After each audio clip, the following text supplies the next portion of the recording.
you hear so much this devote to me, right?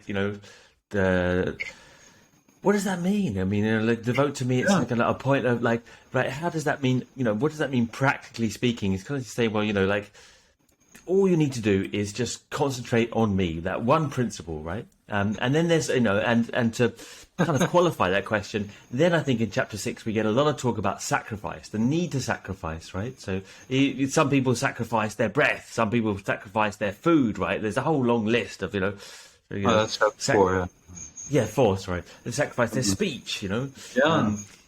Brahman is an offering poured upon Brahman. Dana into apana, they sacrifice. Yes, right. So what does sacrifice and devotion mean in terms of one's life and practice? It's a rather large question, really. To sacrifice, that's all. It's one of those words. That means you're giving to others. And if it's the quality of the sacrifice, if you're giving with expectations of something in return, then it's not really a sacrifice. You're not sacrificing. It's not a deep sacrifice. But most practice is a sacrifice. I'm going to sacrifice, my early morning hours to do, some yoga. And if there's that expectation, then it's a low quality. But it's very common. Like most, sacrifices are done.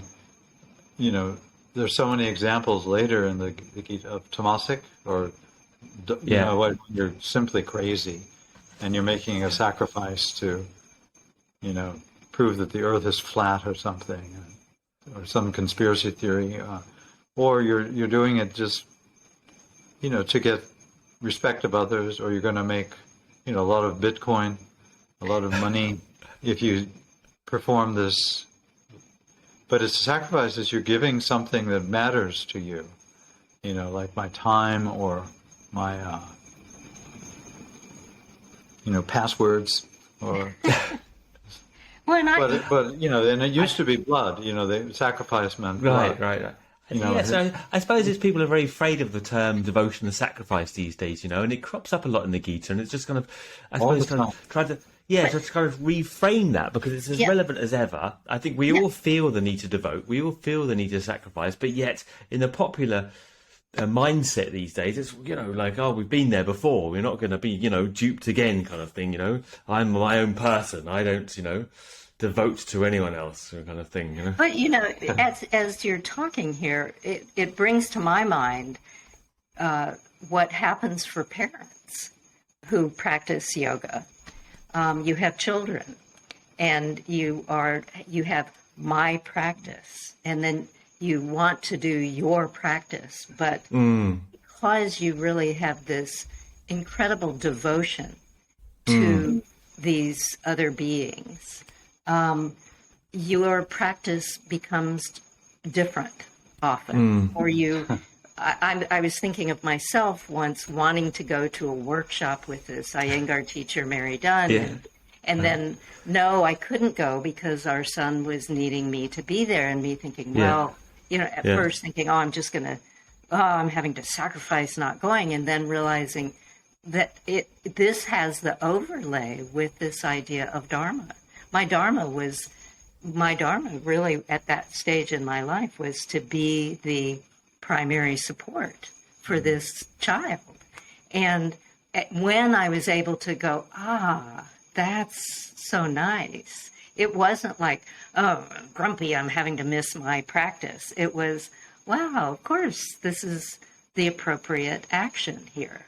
And so the sacrifice, often will get us, it'll kind of it's like getting a thorn under your fingernail or something, but then you pause and look at it and realize, whoa, this is a wake-up call to really see what is the dharma that is here. And am I giving this sacrifice, again, like, with non-attachment? It's not, there's no attachment. Which is more like a complete sacrifice. And the Vedic metaphor is people would sacrifice, but then there would be residue, because they were really sacrificing with a motive of either getting out of here and going to Indraloka for a long time. Or they wanted something, or they were sacrificing so that the rain would come, or stop coming, or whatever. And but then the metaphor, even in the Gita, is the sacrifice is this Brahman, which is this unexpressible, unspeakable, unthinkable reality, which is ultimately you and Krishna. And that's what sacrifice is. It's placing the whole universe on the altar of just pure awareness. And it doesn't mean you hate the universe. It's a good sacrifice, particularly if you have something nice to place, to give off. Like all of your good ideas, you sacrifice them for the sake of others, and they're upgraded by that. But a lot of us, it's my idea. I'm not going to. They think sacrifice means to destroy it, to kill it, to suffer and sacrifice. Sacrifice, when done in the way the Gita talks about it, is part of this idea of taking refuge, and it's something you want to do. And it's not a sufferance, right? It's not. I think that's really important. Is that he says, it's a really pleasant, joyous. Don't beat yourself up because you're only beating me and the body up. I think he says at one point, right? To paraphrase it. And it also reminds me, I'm not going to quote the chapter because I'll get it wrong and Richard will correct me again, but I think it's on 17 or 18, let's say, where he says, that pleasure which is first like poison and then transmuted into nectar, right? So it's Yeah, and it's beautiful because I think these days it's like we're thrill seeking, and there's not all of us maybe, but that constant wish to have immediate gratification that's really so problematic, right? And this idea of just pulling back and just waiting and sacrificing that immediate desire to be entertained or have something take a mindset off. As you said, Mary, gradually something else comes through when you drop into that space. I can't go to the Iyengar workshop and have my thrills there, and then if you just pause and come back, and I think that's the beauty of yoga, is it just allows you that to be able to rest in that space and contain yourself in that space and wait. Whereas usually it's like you can't do that. You just want to go. I can't. I was just gonna go there. I was gonna ask you, Richard, as a particular quote that I want your help with. So he says something like, what is it? Let me find it now. I can't find it, but I'll say it anyway. Putting the vital breath in the head and the mind in the heart. That part, right?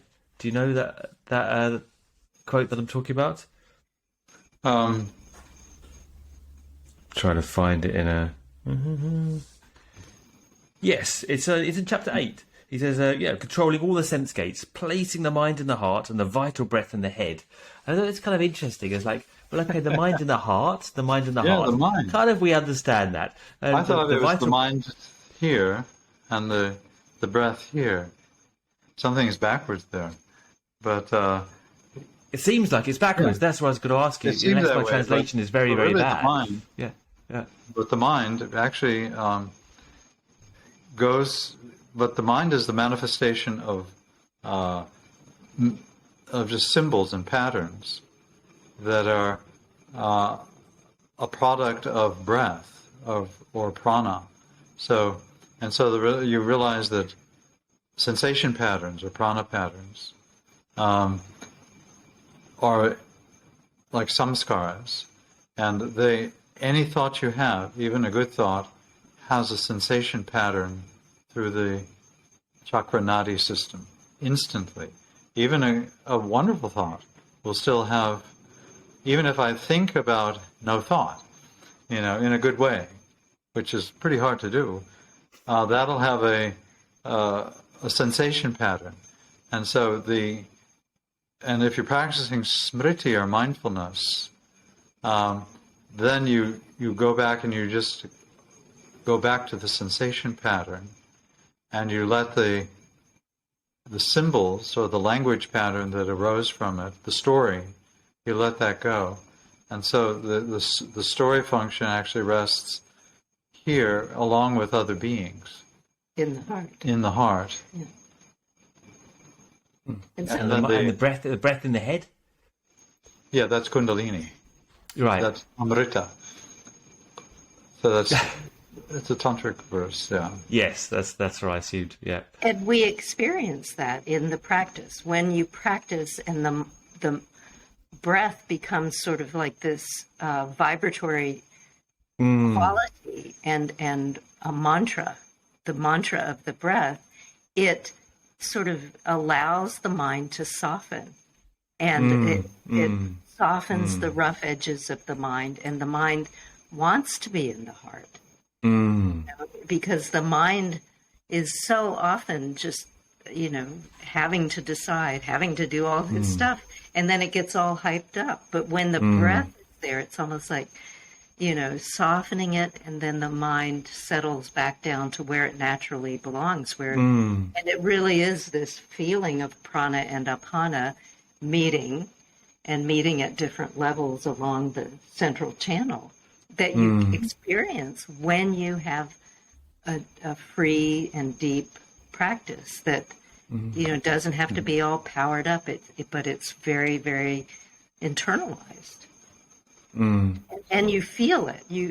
I'm sure you felt that, where you really feel this vastness of heart, and that's when the mind has stopped its trip for a little bit, and then of course it comes right back. But there are moments of it, and it's very, very wonderful feeling.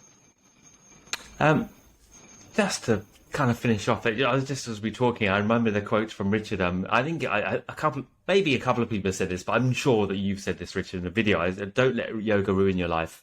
You've definitely uttered that, right?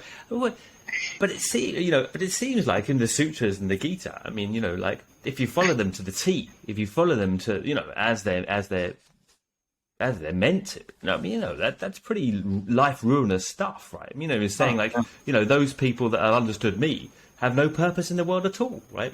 Or in the sutras, for someone who understands, the world doesn't exist anymore, right? I mean, so how are we to relate to this text? We to take it to degrees, or is it a question of relating to quite radical texts to degrees, or understanding that we still want to, most of us, we still want a life in the world. We don't want our thoughts to stop altogether. Right? Do we have to be realistic, or how do we relate to this quite radical message? That's interesting, because a lot of times our understanding is based on a dualistic interpretation of what Sankhya is. Because Sankhya is one of the Gita always comes back to it.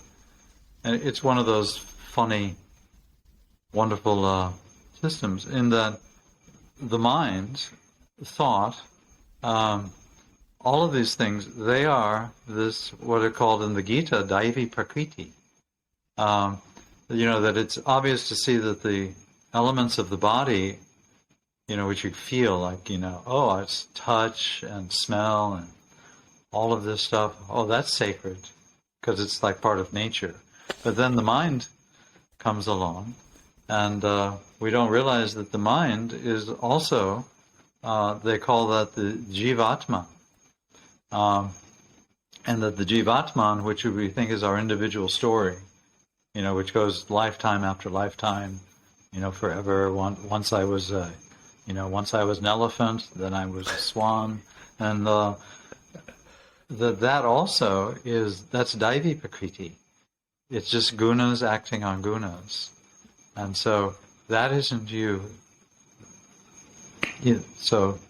Yeah, and Richard's quote actually is not, "Don't let yoga ruin your life." It is the statement, "Yoga ruins your life," meaning yoga prevents you from becoming distracted and creating a life of suffering.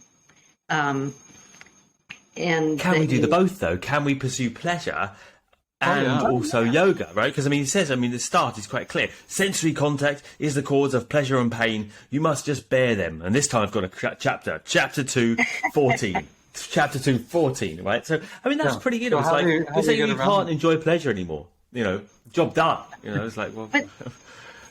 Yeah. And so the understanding of... Because your mind is creating, the idea of what pleasure is, all of these things, they are again given as an offering or a sacrifice. And so let's say some good food, okay? And so say, like if I'm Franciscan or something, I put ash in my food so it doesn't taste good. And there's sadhus in India who will do that, Oh, that tastes too good. But a lot of the great practitioners, are also connoisseurs of like really fine flavor, and the flavor is shared with others. And in that way, and so this is how the whole bhakti movement evolved. Oh, the taste of water, the fragrance of the earth, the flavor of this, all of those things, you share them with others. And it's not that the others then become attached to them as sense objects. The sharing then has a tremendous value. And so if we, say, share good coffee, that's the holy drink in some parts of India. Okay. Other parts it's tea. And so you want to get the best you can, and you prepare it, and you say, oh, here. And because it's really good, you're like, oh, thank you. That's like really good stuff. And you go into the flavor, but you don't become attached to it as a sense object because it was a gift from the beloved. And you're like, oh, and you just really feel this strong connection with the beloved. Yeah. I think that's a great qualification of the difficulty that we have with this idea that we either fully invested in pleasure or we're doing yoga, and we can't enjoy anymore. And it's the gift is a great idea, because I've had that so many times where you're given something as a completely spontaneous gift, you really enjoy it, and then you just go back and try and get it for yourself. Like someone bought you a piece of cake somewhere, right? Like, and then you go back yourself and do it and get it, and you don't enjoy it. Right? Because it wasn't a gift, right? Again, because the mind misperceived it and created an object. Made it, labeled it, and reduced it to some code. Yeah. Just to finish off, I mean, for people, this is just a cursory question after our rather deep preamble on the Gita. What still motivates you both to get up and practice every day? And what qualities are you looking? If you could label the quality of your practice, what is it that you're going for now? Let's see. Well, as the body gets older, it kind of starts to break down, and one can actually feel the permanence right there, knocking on your doorstep. Hello, the Grim Reaper has come, and so and yet if you just go back into the breath and the actual practice, there's the sense of like, this inner pleasure, even though the body would, from a medical perspective, you should be hospitalized. You feel like, what a relief. Just to do the breath, or just to practice. And so then we think, and if you think, well, if I can get my body healthy rather than giving up on it, I should just go, into, what's it called? Retirement. Hospice or something. Yeah. Just to die. Rather, let me get as healthy as I can, even in this situation, so that I can serve others. And then you think, well, how can I serve others? Well, I could, for us, it's like we could share about what embodiment means, rather than, and there's a joy in that. And then the subtleties of the practice still work, even though the joints might not be working like they used to, and there is also that element that you've had, anybody who's practiced yoga, where when you practice, the cloudiness of mind or the confusion of mind, or problems that have been sort of wedged in the back of your mind, all of those things start to have a little more clarity. And so for me, it's partly this physical, if I do not practice, my body is much more, it doesn't feel as good as it does if I do practice, physical practice. And when I was younger, that was not the case, but now it is definitely the case. Right. But more so than that, what motivates me is that, I do feel more able to deal with, daily life, and with a little more clarity if I'm lucky. And so that motivation is always there. And so